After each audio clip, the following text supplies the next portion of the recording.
My name is Myra Summers. I was 41 years old when my sister tried to take back the son she gave me 19 years ago. She got pregnant at 16. My parents panicked. They said a baby would ruin the family name, ruin Vanessa's future, ruin everything. So, they turned to me. I was 22, single, had never held a newborn in my life. I took him anyway, raised him alone, worked 2 jobs his first 3 years, wrapped his Christmas presents in newspaper, sat in every parent-teacher conference by myself. My sister moved to Boston, finished college, earned her MBA, got married twice, and never once picked up the phone to ask about her son. Then he graduated from high school, and my sister walked into that gymnasium carrying a cake. "Congratulations from your real mom." What happened at that graduation made my mother cry, made my sister's boyfriend leave, and made 200 strangers stand up for a woman they had never met. Before we start, if you are listening to stories about family and the moments that define us, take a second to like and subscribe. Drop a comment and tell me where you are right now and what time it is. Let me take you back 19 years to the night my mother called at 2 in the morning. I grew up in Willow Creek, Ohio, population 11,000. The kind of town where your neighbor knows your report card before you do, and the grocery clerk asks about your grandmother's hip. My sister Vanessa is 6 years younger than me. She was the baby, the pretty one, the one who walked into a room and made people smile just by existing. I was the other one. The one who set the table, washed the dishes, drove Vanessa to dance class every Tuesday and Thursday because my mother said it was good practice for when I had my own kids someday. I loved my sister. I want to be clear about that. I loved her the way older sisters do, with irritation and tenderness braided together so tightly you cannot separate them. Our mother, Rita, had a simple philosophy. Vanessa was fragile. Vanessa needed protection. Vanessa was the one you worried about. And I was the one who handled things, the reliable one, the one who did not need checking on because I would figure it out. Our father, Gerald, agreed with whatever Rita said. He was not a cruel man. He was an absent one, present at the dinner table, gone from every conversation that mattered. I was 22. The spring, everything changed. I had just finished my bachelor's in education at Ohio State. I had been accepted into a master's program with a full scholarship. I had a plan, a timeline, a studio apartment with a window that faced a parking lot, which I thought was beautiful because it was mine. Vanessa was 16. She was a sophomore. She had a boyfriend named Tyler who drove a Mustang and worked at the movie theater. Then one night in March, our house phone rang at 2 in the morning. It was my mother. I drove the 40 minutes home in the dark. Rita was sitting at the kitchen table with a cup of tea she was not drinking. Gerald stood by the refrigerator with his arms crossed, staring at a spot on the floor. Vanessa was upstairs. I could hear her crying through the ceiling. Rita did not look up when I sat down. She pushed a piece of paper across the table. An ultrasound printout. 4 months along. 4 months. Vanessa had known for 4 months and told no one. Rita's first words were not about Vanessa, not about the baby, not about Tyler, who had already stopped returning Vanessa's calls. Her first words were, "The neighbors cannot know." I remember the clock on the wall ticking. 11 minutes past 2, the tea getting cold. Gerald clearing his throat and saying nothing. Rita laid out the options the way a general lays out a battle plan. Adoption. But the agency would require paperwork, and paperwork meant people would find out keeping it. But Vanessa was 16, and Rita would not have a teenage mother in her house. "It would ruin everything we have built," she said, as though she had built something more than a front lawn and a reputation. Then she went to the hall closet, came back with a small yellow blanket folded into a square baby blanket, cotton, faded at the edges. "This was yours," she said, handing it to me. "When you were born?" I held it, soft, thin from 22 years of storage. It smelled like cedar and dust. Rita sat back down, looked at me for the first time since I arrived. "You have to help. She said you are her sister." The next morning, Rita made it plain. If I did not take the baby, they would call an adoption agency by Friday. The baby would go to strangers. Vanessa would go back to school, and we would never speak of it again. I asked the only question that mattered. What about Vanessa? Does she want to keep the baby? Rita waved her hand like I had asked about the weather. Vanessa is a child. She does not know what she wants. Gerald nodded. He always nodded. I looked at Vanessa, who had come downstairs and was sitting on the couch with her knees pulled to her chest. She was wearing a hoodie 3 sizes too big. Her mascara was smudged under her eyes. She looked exactly like what she was. A scared 16-year-old who had no idea what was happening to her body or her life. "Vanessa," I said, "what do you want?" She looked at Rita, then at me, then at the floor. "I wanted to go away," she whispered. Rita pointed at me. "There, you heard her. She has school. She has her whole life ahead of her. She has school. I need you to remember that line because I will hear it again. 19 years from now, on the worst day of my life, those 4 words will come back to me in a gymnasium full of 200 people, and they will mean something entirely different." I drove home that night with the yellow blanket on my passenger seat. I had not said yes yet, but I had not said no. And in my family, silence was the same as agreement. 2 weeks later, I called my mother and told her I would do it. I withdrew from my master's program the next morning. Dylan was born on July 14th at 3:17 in the afternoon. 6 pounds, 9 hours, a full head of dark hair and a scream that could strip paint. I was in the delivery room. Vanessa was there, of course, because she was the one in labor. Rita stood by the door, arms crossed, watching the clock. Gerald waited in the hallway, probably staring at a spot on the floor. The delivery took 11 hours. Vanessa was brave, I will give her that. She did not complain. She gripped the railing and breathed the way the nurse told her to, and pushed when they said push. She was 16 years old, and her body was doing something extraordinary. And I watched her face through every contraction and thought, she is so young. When Dylan arrived, the nurse cleaned him and wrapped him and held him out. Who wants to hold him first? 3 people in that room. Vanessa turned her head toward the wall. Rita did not move. The nurse looked at me. I took him. 6 pounds, 9 ounce. His eyes were closed. His fist curled around my index finger and he stopped crying just like that, like he had been waiting for the right person to hold him. The nurse asked who was taking him home.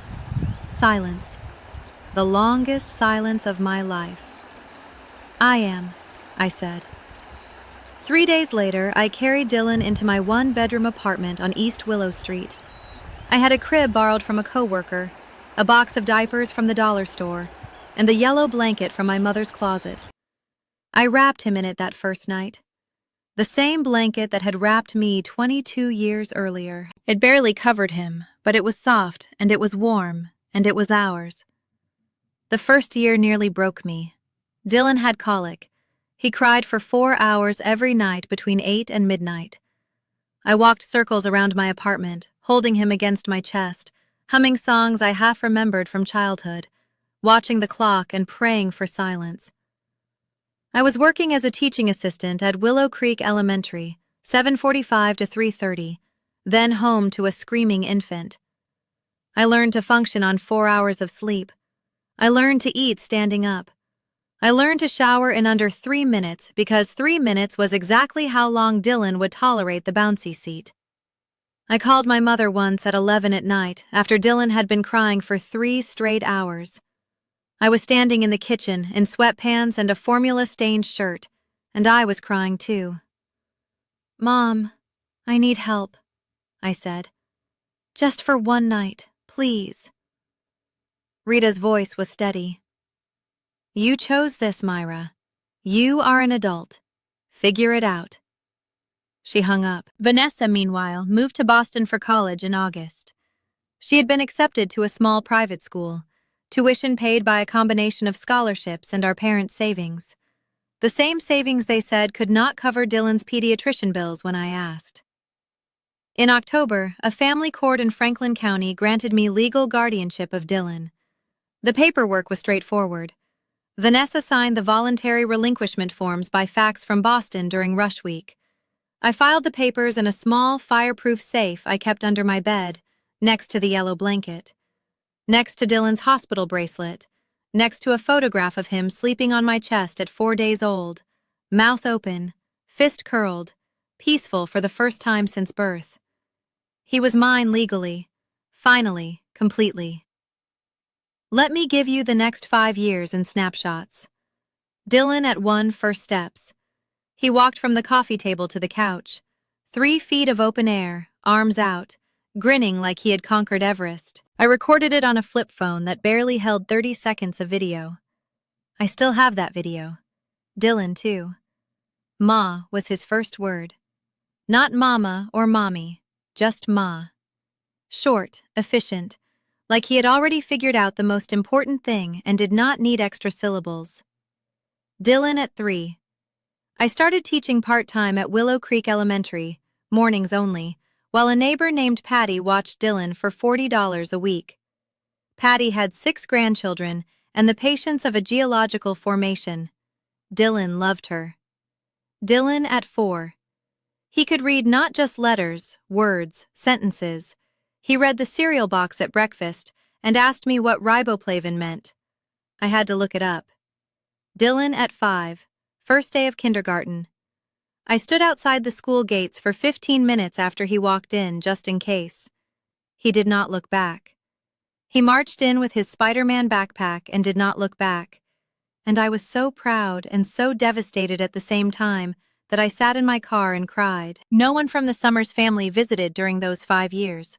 Not once. No Christmas presents, no birthday cards. Rita called occasionally to ask how I was managing, never to offer help. Gerald sent a check for $50 on Dylan's 3rd birthday. No note, just the check. Christmas morning when Dylan was 3, just the 2 of us. I wrapped his gifts in newspaper because I could not afford wrapping paper.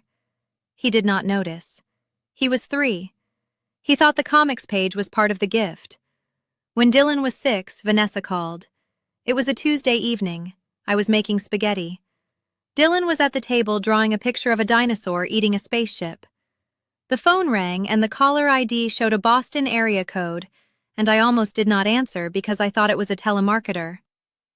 Myra, it's Vanessa. Her voice had changed, deeper, more polished, like she had been taking classes and sounding like an adult. She did not ask about Dylan, not how he was doing in school, not what he liked to eat, not whether he still had colic or had outgrown it years ago. She did not ask any of those things. She asked about a car, a 2003 Toyota Camry she had left in our parents' garage 6 years ago. She wanted to know if it was still there. She needed to sell it. I'm graduating next spring, she said, and I need cash for my apartment deposit. I told her the car was probably still in the garage.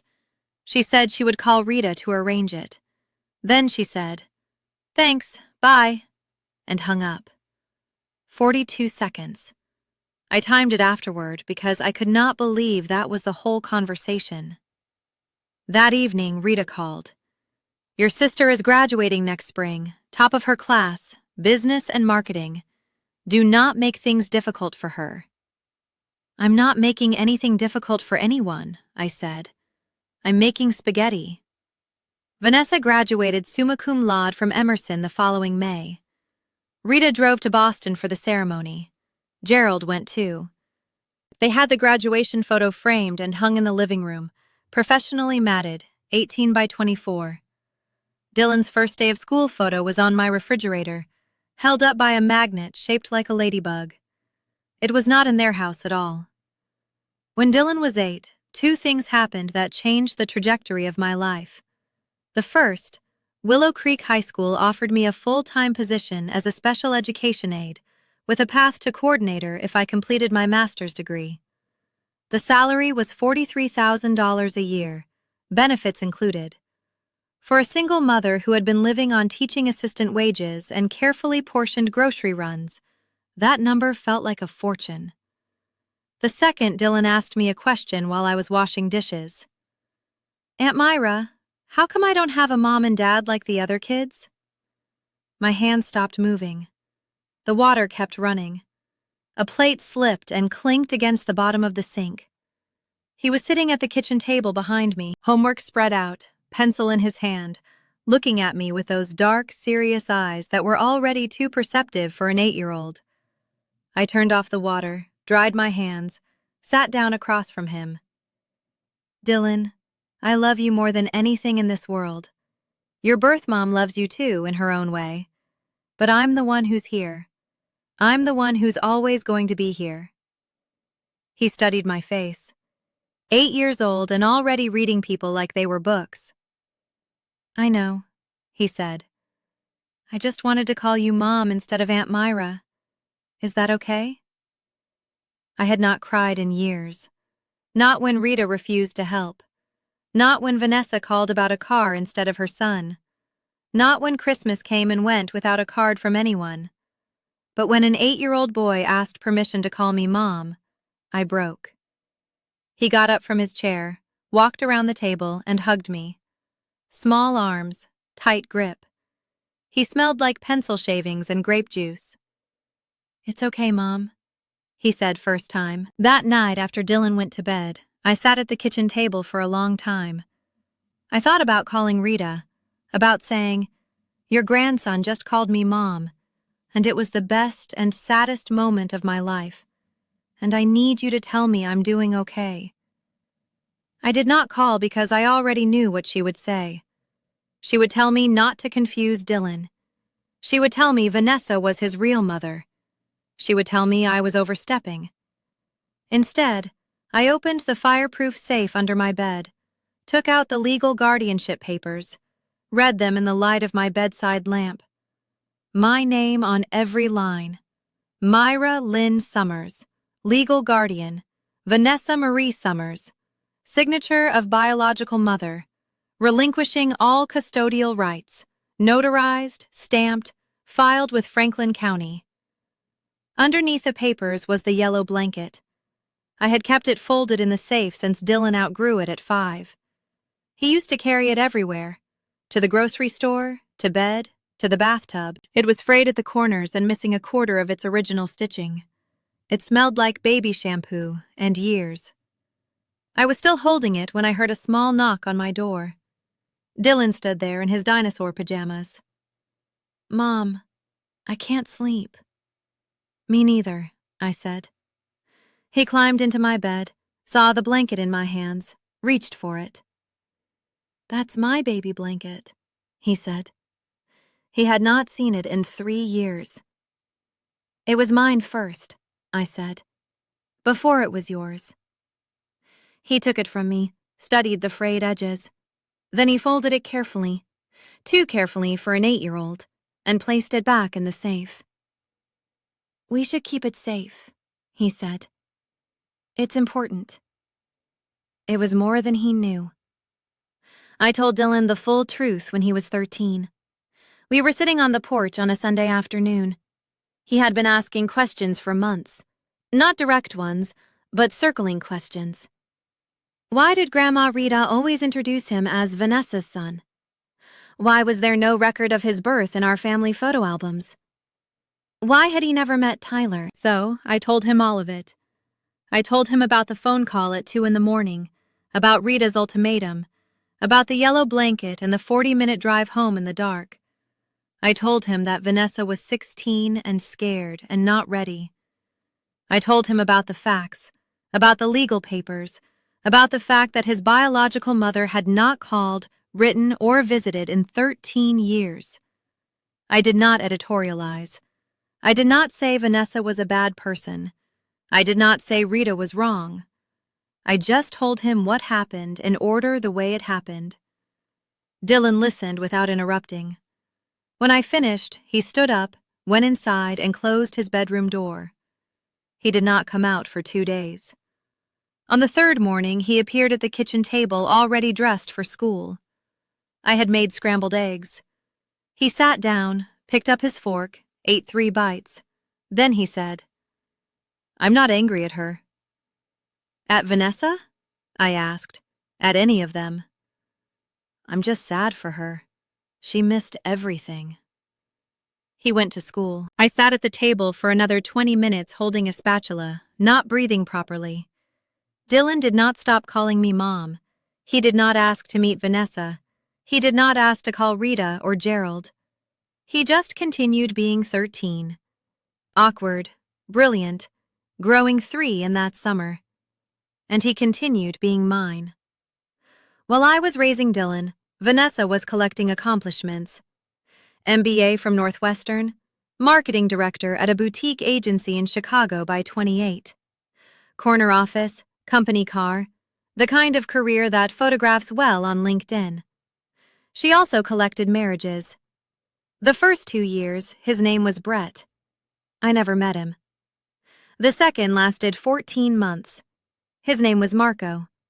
I never met him either. Each time Vanessa got divorced, Rita called me not to ask how Dylan was doing, not to tell me about what Vanessa's son had scored on his math test, or that he had made the honor roll for the 4th time in a row. She called to tell me not to add to Vanessa's stress. "Your sister is going through a hard time," Rita said after divorce number 2. "She doesn't need judgment from anyone right now."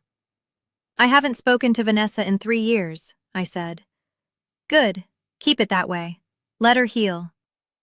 My sister got married twice, divorced twice, and neither time did she send Dylan a birthday card. July 14th came and went, year after year, and the mailbox stayed empty. No card, no call, no text. The post office knew my address. She just did not use it. Meanwhile, I completed my master's degree. It took me 4 years of night classes while working full-time and raising Dylan. I graduated when Dylan was 8.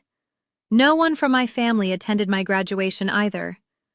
Claire Reeves, a colleague who had become my closest friend, sat in the 3rd row and cheered loud enough for 10 people. I became the special education coordinator at Willow Creek High School the following year. No one called to congratulate me, but that was fine. I had stopped waiting for that phone call around year 4. The Thanksgiving when Dylan was 15 was the first time I brought him to my parents' house in years. I do not know why I agreed to go. Maybe I thought things had changed. Maybe I wanted Dylan to have the big table holiday experience at least once. Maybe I was tired of pretending the Summers family did not exist. We drove the 40 minutes to Willow Creek. Dylan wore a button-down shirt he had picked out himself. He was nervous. I could tell because he kept adjusting his collar in the passenger seat mirror. The house was full.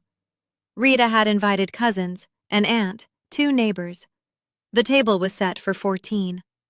Turkey, mashed potatoes, green bean casserole, a normal Thanksgiving, the kind you see in movies.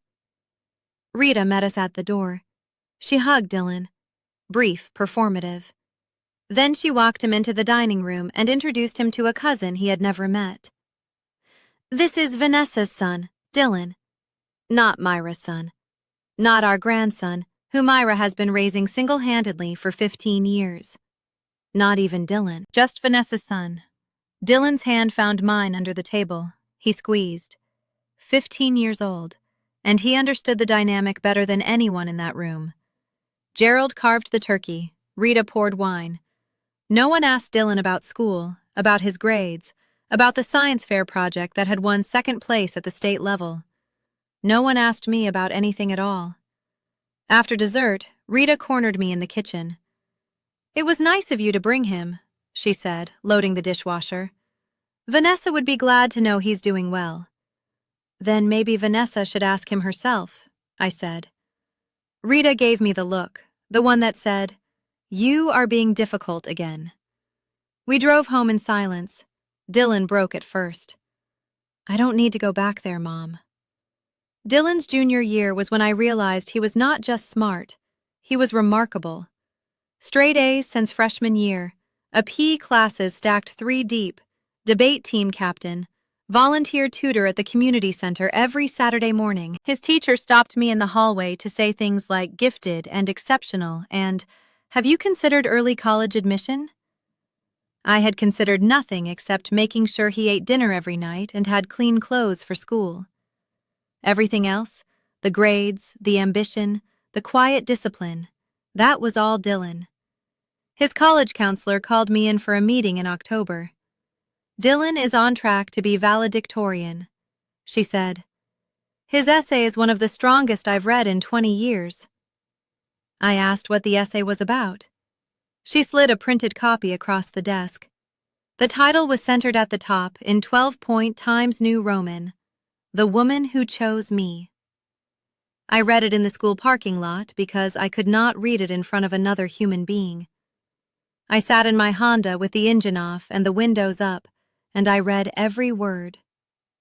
He wrote about the night I brought him home from the hospital, about the yellow blanket, about learning to ride a bike in the parking lot of our apartment complex because we did not have a driveway, about the Christmas mornings with newspaper wrapping paper, about the night he asked to call me Mom and I cried. He wrote, "Biology is an accident. Love is a decision. My mother made that decision every single day for 19 years, and she never once asked for credit. I sat in that car for 20 minutes before I could drive. The parking lot emptied around me. The sun went down. I held that essay against the steering wheel, and I let myself feel every single year." 2 months before graduation, Dylan showed me the group chat. He came home from school on a Wednesday and set his phone on the kitchen counter, screen up. "Mom, you need to see this." It was a family group text. Rita, Gerald, Vanessa, Aunt Patrice, Uncle Dale. Someone had added Dylan to the thread by accident. Probably Rita, who could barely operate her phone on a good day. The messages went back 2 years. I scrolled through them, sitting at the kitchen table while Dylan stood by the window, arms crossed, watching me. Rita, 14 months ago. "When Vanessa is ready, she will take Dylan back. Myra is just keeping him for now." Vanessa, same thread, 3 days later. "Give me a couple more years. I'm getting my life together." Gerald, thumbs up emoji. Aunt Patrice. "Poor Vanessa. She's been through so much." Uncle Dale. "Myra should be grateful she got to have a kid at all." I read every message twice. My hands were steady because they had to be. The kitchen was quiet, except for the refrigerator humming. 2 years. For 2 years, my family had been discussing the return of my son like he was a borrowed lawnmower. Like I was storing him temporarily until Vanessa was ready to pick him up. I set the phone down, looked at Dylan. "Why didn't you show me this sooner?" "Because I didn't want you to lose them," he said. "Even though they don't deserve you." 17 years old, standing in my kitchen, protecting me from my own family. I did not call Rita. I did not call Vanessa. I did not scream or cry or throw anything. I went to the bedroom, opened the fireproof safe, and checked the guardianship papers. Every page, every signature, every notarized stamp. Then I closed the safe, and I went back to making dinner. If you have ever been the one everyone leans on, but nobody thanks, if you have been the reliable one while someone else got the applause, then you know exactly what this feels like. Hit that subscribe button and stick around, because what happens at graduation is something I still cannot believe Dylan had the courage to do. That night after dinner, Dylan and I sat on the porch. "Why didn't you tell me when you first saw the messages?" I asked again. He was quiet for a while. Crickets filled the silence. "Because you would have confronted Grandma," he said. "And then she would have cut you off completely. And even though she doesn't treat you right, I know you still love her. I didn't want to be the reason you lost your mom." I wanted to argue. I wanted to say that Rita had lost the right to be called my mom years ago. But the truth was more complicated than that. The way truth always is when it involves family. "Dylan, you and I are a family. We have been since the day I brought you home. Whatever they think, Whatever they plan, it does not change what is legally and actually true. You are my son." He nodded. "I know. I've always known." I did not confront anyone. I did not forward the screenshots. I did not post them online or send them to a lawyer. I did not do any of the dramatic things you might expect. What I did was quiet. I opened the fireproof safe under my bed. I checked every document. Guardianship papers valid. Voluntary relinquishment signed and notarized. School enrollment records. My name on every emergency contact line for 19 years. Medical records. My signature on every consent form since his first vaccination. I also found the yellow blanket folded in the corner of the safe, faded, frayed, smelling faintly of something I could no longer name. I held it for a moment, then I put it back and closed the safe. If they wanted a fight, the paperwork was ready. But I was not going to start one. 6 weeks before graduation, Rita called with news. She did not ask about Dylan's valedictorian announcement. She did not ask about the ceremony or whether she should bring anything. She called to talk about Vanessa. "Your sister has met someone," Rita said. "The way people announce lottery wins. His name is Harrison Whitfield. He's in real estate. Very successful, very traditional. He wants a family, Myra. A real family." I leaned against the kitchen counter and listened. Vanessa told him about Dylan, about how complicated things were, about how the family situation forced her to make a difficult choice. "What choice was that?" I asked. "You know what I mean? The choice to let you help. Let me help." That was how my mother described 19 years of solo parenthood. Letting me help. "Harrison is very moved," Rita continued. "He thinks Vanessa is brave. He wants to meet Dylan. This could be Vanessa's chance. Myra, her chance to finally have everything she deserves. Her chance. Not Dylan's chance to know his biological mother. Not a chance for the family to heal. Not a chance for you to finally get some recognition. Vanessa's chance." That was the phrase my mother used. The graduation of my son, the child I had raised for 19 years. And my mother saw it as an opportunity for Vanessa. "Harrison doesn't know the full story, does he?" I said he knows what he needs to know. "He doesn't know she signed away her rights by fax during rush week." Silence then. "Do not ruin this for her." I hung up, went outside, sat on the porch steps for 30 minutes, watching the streetlights come on one by one. Fireflies, lawnmowers in the distance. Dylan came out with 2 glasses of water, sat next to me. "Grandma called?" he asked. "Yeah, about Aunt Vanessa." "She's not your aunt." "I know, but it's easier." 3 weeks later, Dylan came into the kitchen holding his phone. She messaged me. I was grading papers at the table, red pen in hand, stack of IEP reports. He turned the screen toward me. Instagram direct message from an account with a professional headshot and 4,000 followers. "Hey, handsome. I know this is out of the blue, but I'm your bio mom. I've thought about you every single day. I would love to meet you. I'm coming to town soon." Followed by 3 heart emojis and a smiley face. I read it twice. Sat down my red pen, looked at Dylan. He was watching me the way he always did when something important was happening. Quietly, carefully, measuring my reaction before forming his own. "What do you want to do?" I asked. "I don't know. What should I do?" "That's your decision, Dylan, not mine." He sat down, thought about it for 2 full minutes. Then he typed a reply. Short, polite, cool. "Hi, thank you for reaching out. I appreciate you thinking of me. No, Mom. No heart emojis. No, I'd love to meet you." Just a surface-level acknowledgement that a message had been received. Vanessa replied within 90 seconds. "Can't wait to see you at graduation. I'm bringing someone special I want you to meet." Dylan read it.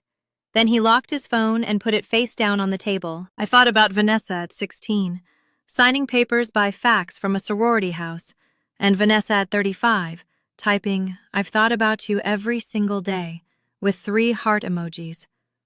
Same person, same avoidance, different font. She has school. I've thought about you every single day. 2 sentences, 19 years apart. The first was at least honest. 6 weeks before graduation, the school made it official. Dylan Summers, valedictorian, class of 2026. I got the call from the principal's office on a Tuesday morning between second and third period. I was in the middle of an IEP meeting for a student with dyslexia. I excused myself, stepped into the hallway, and listened to Principal Hicks tell me that my son had the highest GPA in a class of 312 students. He'll give the valedictorian address at the ceremony, Hicks said.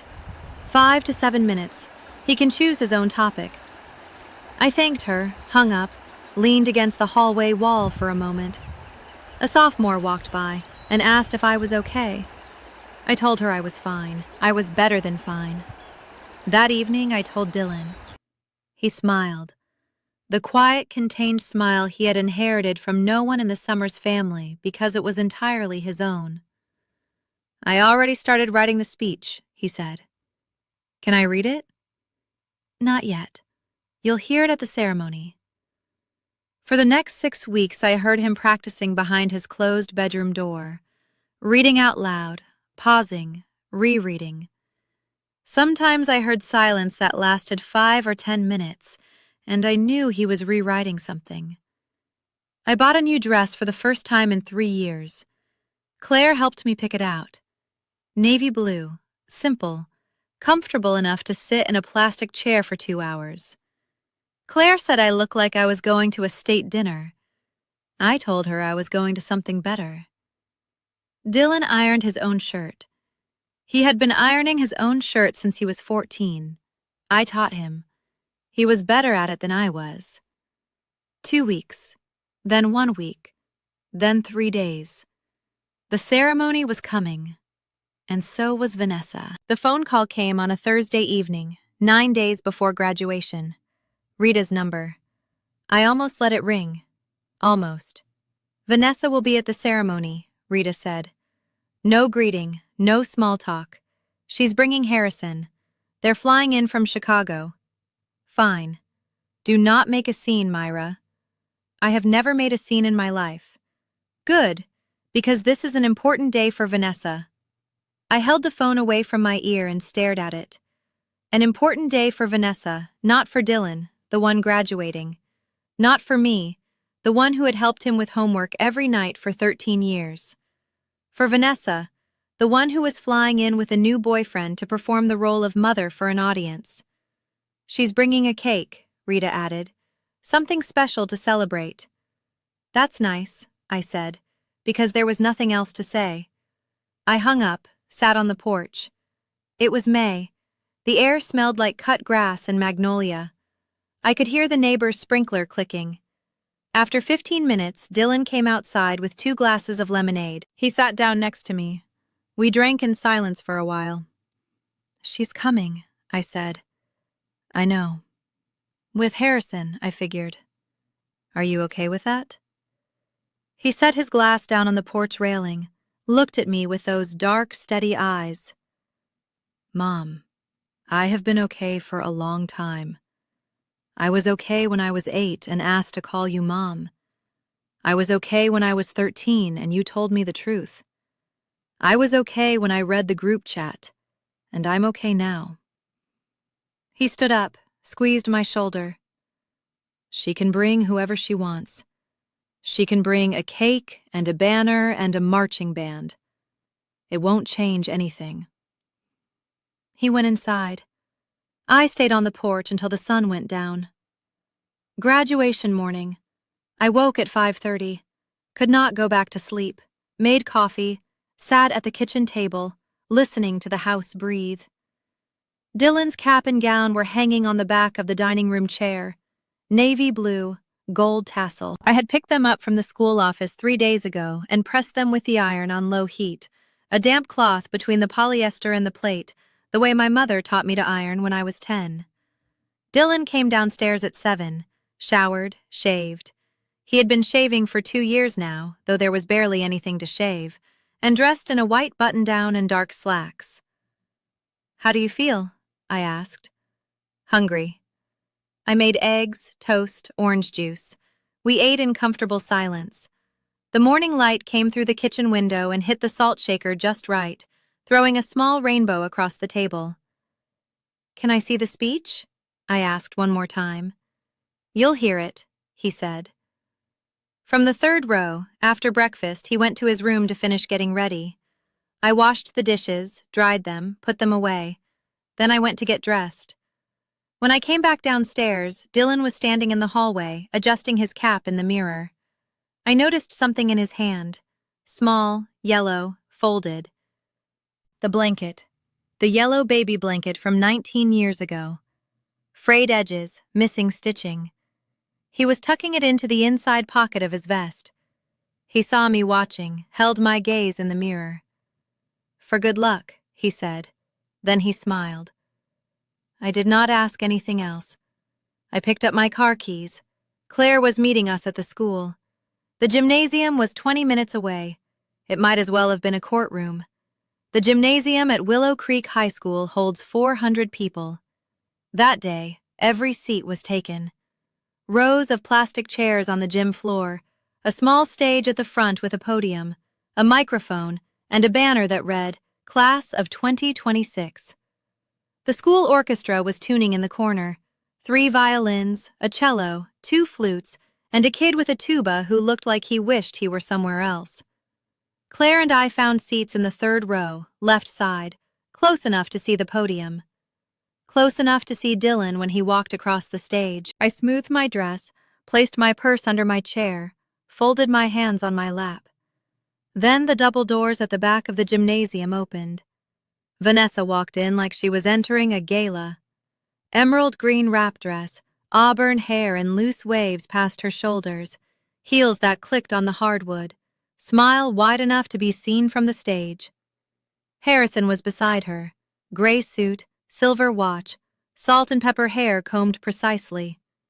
He carried himself the way men with money carry themselves, shoulders back, chin level, surveying the room like he was considering purchasing it. Behind them, Rita and Gerald. Rita wore a floral blouse and lipstick she only put on for special occasions. Gerald wore a tie that did not match his shirt. And in Rita's hands, resting on a plastic tray with a paper doily underneath, a cake. White frosting, pink lettering. The kind you order from a grocery store bakery with 24 hours notice. "Congratulations from your real mom." 200 people in the room, families finding their seats, students lining up in the hallway, and my mother was walking down the center aisle carrying a cake that claimed my son belonged to someone else. I did not move. I did not speak. Claire reached over and took my hand. Before the ceremony started, Vanessa made her move. She walked straight to the staging area where the graduates were lining up. Security did not stop her because she smiled at the volunteer parent at the door and said, "I'm Dylan Summers' mother." And technically, biologically, she was not lying. I watched from my seat as she found Dylan in the line. She hugged him, a full theatrical embrace. Both arms wrapped around him, head tilted for maximum visibility. Dylan stood rigid. His arms stayed at his sides. Harrison hung back, observing. Rita beamed from 3 rows behind me, cake balanced on her lap. Then Vanessa turned. She walked toward me, heels clicking, smile locked in place. She stopped at the end of my row and leaned in close enough that the people behind us could hear. "Myra, thank you so much for taking care of my son all these years. You have been an incredible babysitter." She paused, placed her hand on my shoulder. "But I'm here now. I'll take it from here." Babysitter, 19 years, 4,000 school lunches, 300 parent-teacher conferences, 11,000 bedtime stories, 16 years of homework help, Christmas mornings, 19 birthday cakes that I baked myself because bakery cakes cost $40, and that was a week of groceries. Babysitter. I did not respond, not because I could not think of what to say. I had 19 years of things to say. I did not respond because I saw Dylan watching us from the staging area. He was standing very still. His jaw was tight. His eyes were locked on mine, and in those eyes I read a message as clearly as if he had spoken it aloud. Wait for me. So I waited. The ceremony began at 10 sharp. Principal Ricks welcomed the families. The school orchestra played something classical that nobody recognized. The superintendent gave a speech about futures and possibilities and the importance of community, which lasted 12 minutes and contained no fewer than 6 sports metaphors. Then the graduates began crossing the stage. One by one, name called, diploma received, handshake, smile, photograph. 263 graduates in alphabetical order. Vanessa had moved to the second row directly in front of me. She had her phone out recording. Every time a student crossed the stage, she lowered it. When someone named Samantha Ruiz walked across, Vanessa leaned to Harrison and whispered something. Harrison nodded. He looked comfortable. He looked like a man who believed every word his girlfriend had told him about her past. Rita sat at the end of the row with the cake on her lap. She was guarding it like it contained state secrets. Gerald sat beside her, hands on his knees, staring straight ahead.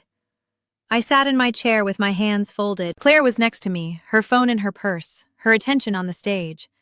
She was the only person in that gymnasium who knew the full story. The group chat, the facts, the 19 years, Summers, Dylan. I heard his name and everything else disappeared.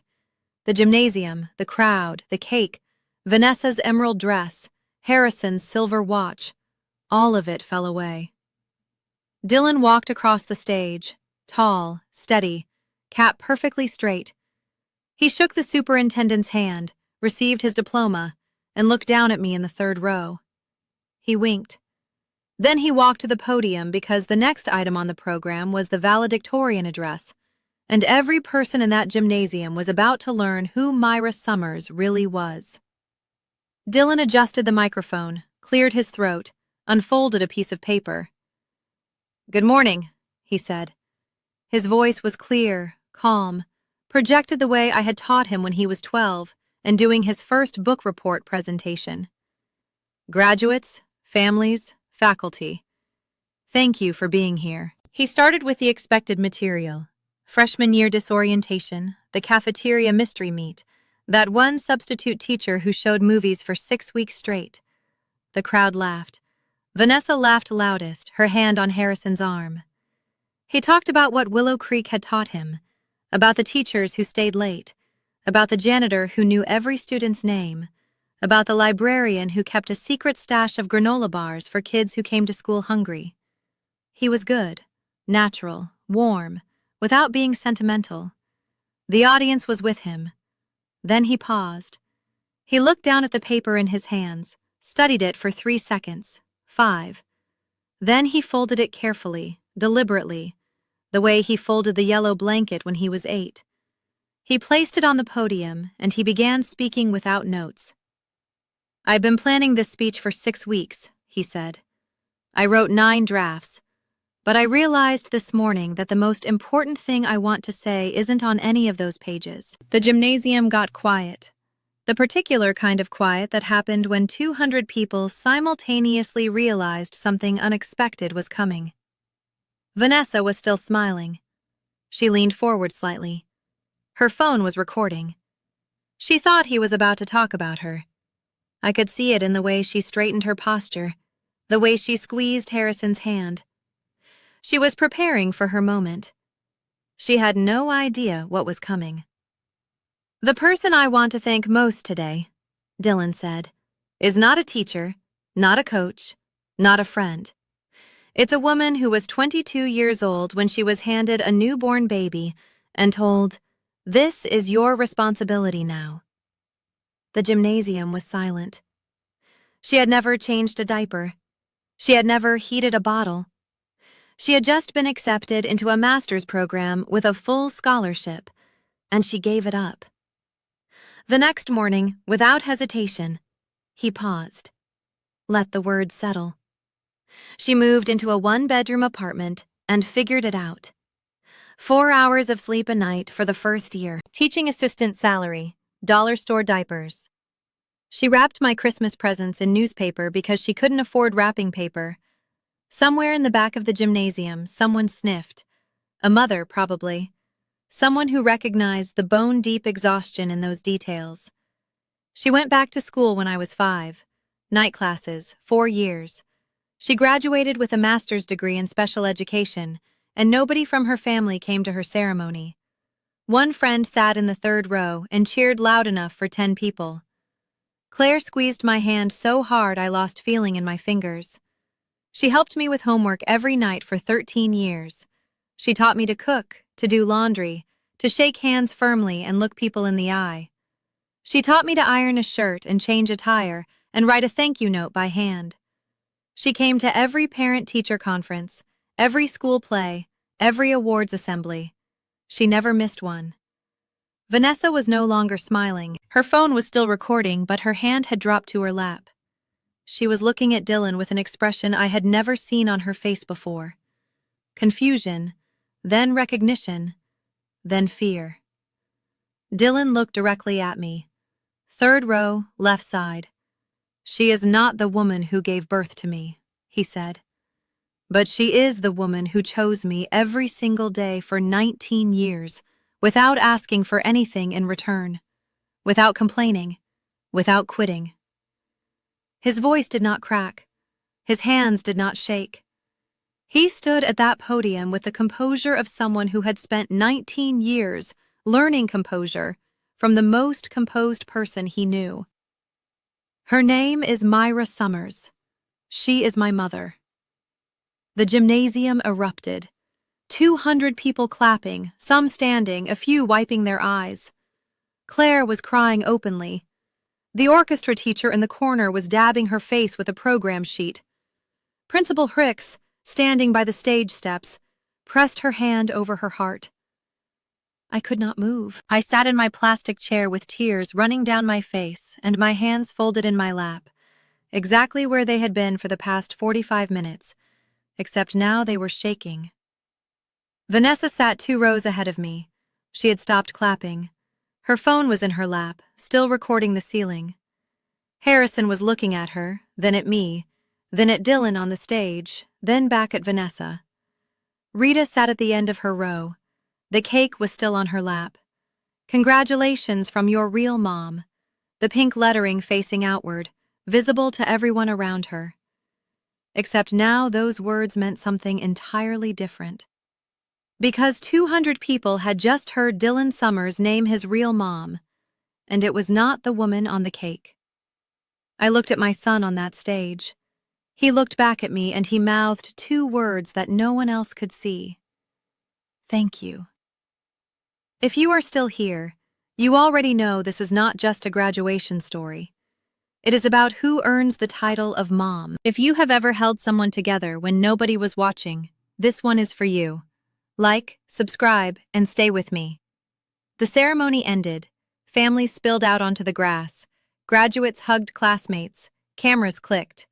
The afternoon sun was warm, and the air smelled like fresh-cut lawn and cheap cologne.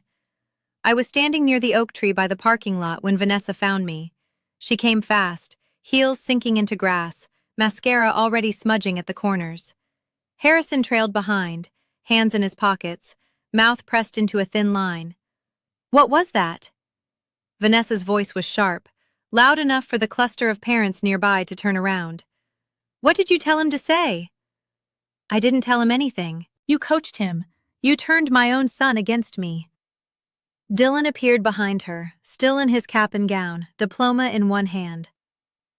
"Nobody coached me," he said. His voice was even quiet, the voice of someone who had rehearsed this moment in his head for years. "I wrote that speech myself." Vanessa spun toward him. "Baby, I'm your mother. I gave birth to you. I carried you for 9 months. And then you signed a piece of paper and faxed it from a sorority house," Dylan said during rush week. Vanessa's mouth opened, closed, opened again. "Grandma told me once that you had to go because you had school. Dylan continued. And you did go to school for 19 years. You went to school and to a career and to 2 marriages and to Chicago. And that's fine.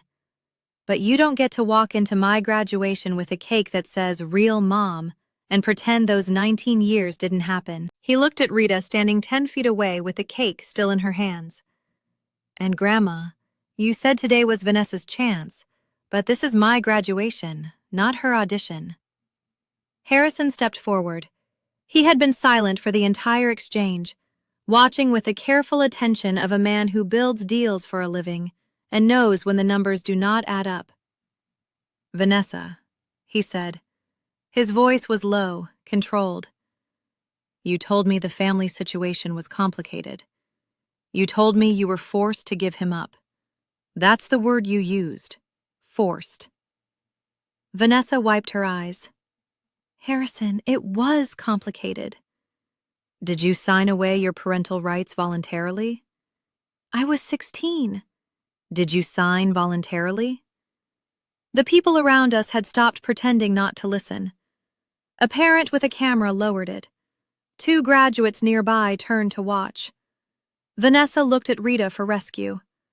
Rita stepped forward, reaching for Harrison's arm. You don't understand our family. Harrison moved his arm away. He looked at me. Really? Looked for the first time.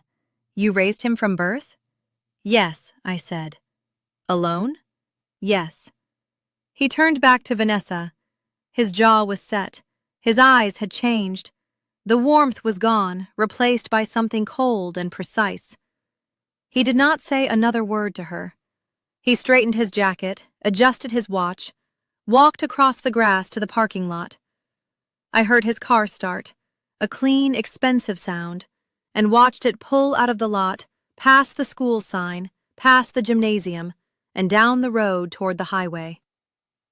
Vanessa stood in the middle of the lawn in her emerald dress with her auburn hair catching the sunlight, and she watched the only man who had ever made her want to be a mother drive away because he had just learned that she never was one.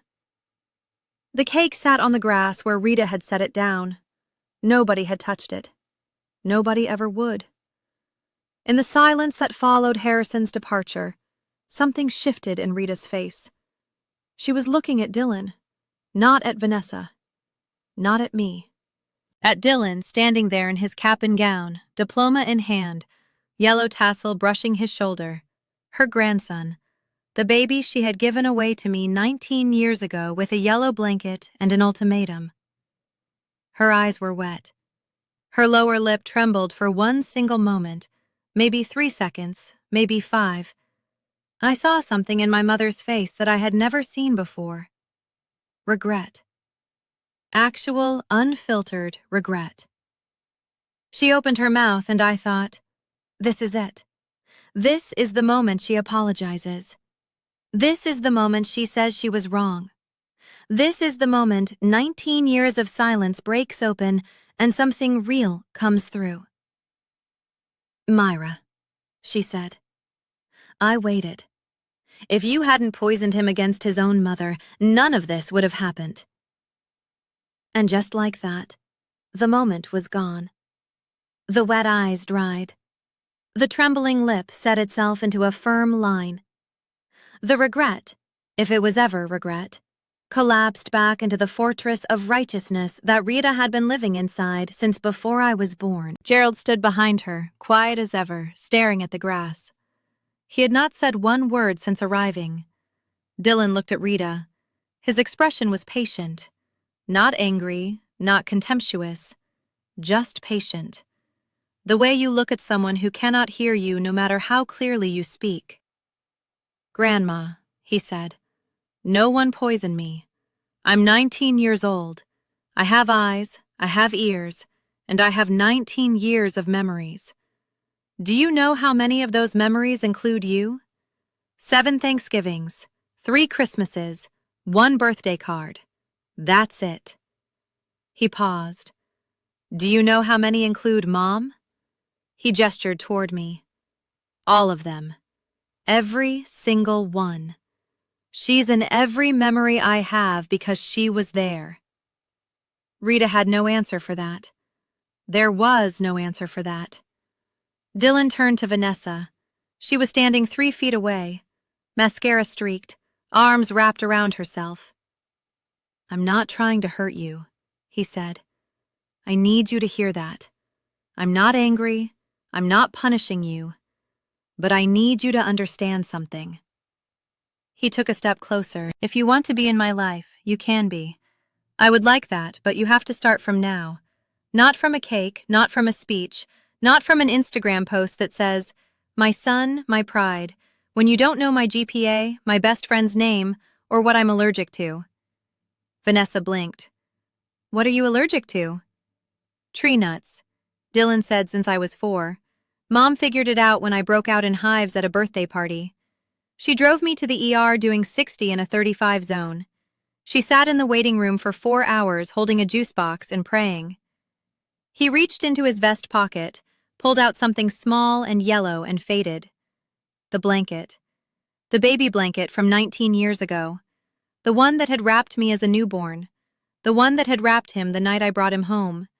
The one that had lived in a fireproof safe under my bed for the past 14 years. He unfolded it, held it up for a moment. Then he walked to me, took my hand, and placed it in my palm. "This is yours, Mom. It was always yours." I held that blanket. Thin as tissue, soft as memory, frayed at every edge.